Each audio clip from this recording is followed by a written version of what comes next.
Kwentong bully. Ang kwento na ito ay tungkol sa naranasan kong bully noong elementary pa ako. Masakit man maalala pero naisip ko to para ikwento sa inyo. Nakakatawa man ang ending na hindi ko alam kung deserve yun. Yun lang.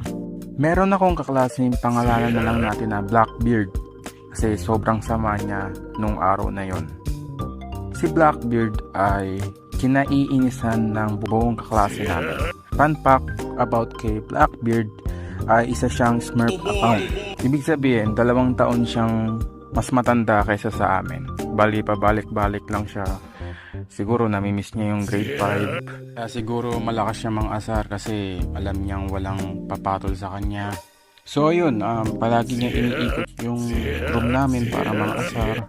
Ang ginagawa niyang pambubuli sa akin ay sinusulatan niya yung notebook ko ng kung ano-ano, tapos dinodrawingan niya ng rabbit. Tapos kapag may pagkain ako, kumukuha siya, kumukurot siya sa pagkain ko kahit ayaw ko naman siya bigyan. Halos lahat kami magkaklase, gusto namin siyang itapon sa Dead Sea. Tapos kung meron akong death note, susulat ko yung pangalan niya 10 beses. One time, kinalabit ako ng kaibigan ko. Ang pangalan ng kaibigan ko ay tawagin lang natin siya sa pangalan na Ben 10 kasi siya yung aking tagapagligtas. Tinanong niya ako kung gusto ko raw ba gumante. Pre, gusto mo bang gumante? Palagi ka naman binubuli niya na. Oo pre, wag na, baka mamaya lumala pa eh. Kaya pre, gantihan natin para manahimik na, para di na tayo guluhin. Ikaw bahala pre, ano ba yon? Mamaya pag-recess, punta tayo dun sa likod ng school. So ayun na nga, pumunta kami sa likod ng school. Uy pre, ba't tayo nandito? Anong gagawin natin dito pre? Ito pre, oh, tignan mo, may tayo dito ng pusa pre. Anong gagawin natin dyan? Mabaho yan, di ba? Oo nga pre, mabaho. Yun nga yung idea natin. Yung tayo ng pusa, ilalagay natin dun sa upuan niya. Loko-loko ka pre, ang baho ng trip mo. Baka mamaya maamoy ka, mahuli tayo. Hindi naman tayo mahuli pre kung hindi ka magsasalita eh. Natutunan ko to pre sa kuya ko, expert yun eh. Sabi niya lang kapag may nambubuli sa akin, gagantihan ko lang daw ng patago. Parehas kayo ng kuya mo, ang baho niyong gumante. O sige, basta hindi tayo mahuhuli ha. Baka mamaya makick out tayo dito eh. Tayo pa yung napasama. So yun na nga, ginawa namin. Nagsilbi akong lookout.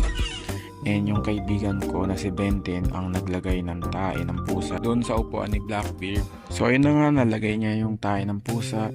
At sinabi niya sa akin na magpapalit kami bumalik sa room para hindi kami mahalata. Ayun na nga, nakapasok na kami sa room.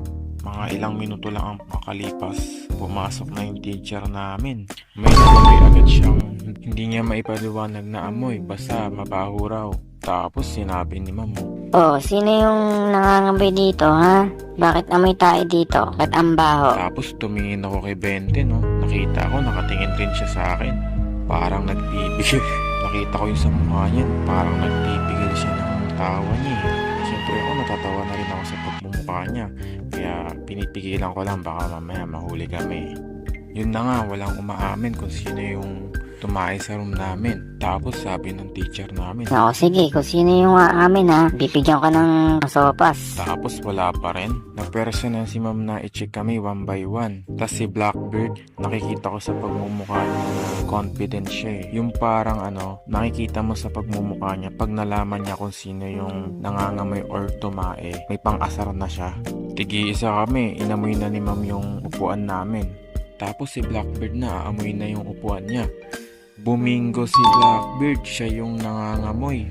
Tapos kami, nagulat kami bigla ni Benten saka yung mga klase namin. Siyempre may pang-asar na kami sa kanya eh. So yun, pinagalitan siya ni ma'am. Ikaw, Blackbeard, ha? Ang tanda-tanda mo na, tumatay ka pa sa short mo. O maghugas ka na doon ng pantalon mo at dalhin mo na yung upuan mo doon. Hugasan mo. Tapos yung pagkalabas nyo, tumawa kami lahat. Tapos pagbalik nyo, nakayuko na lang siya. Hindi na siya makahimik. Isa na siyang sad boy Pikachu. Simula nun, hindi na siya nanggugulo sa amin. tahimik na lang siya. So ayun, lesson learned. Humanap kayo ng kaibigan na katulad ni Benten. De, joke lang. Ang lesson doon ay huwag na mabubuli para wala ng gulo.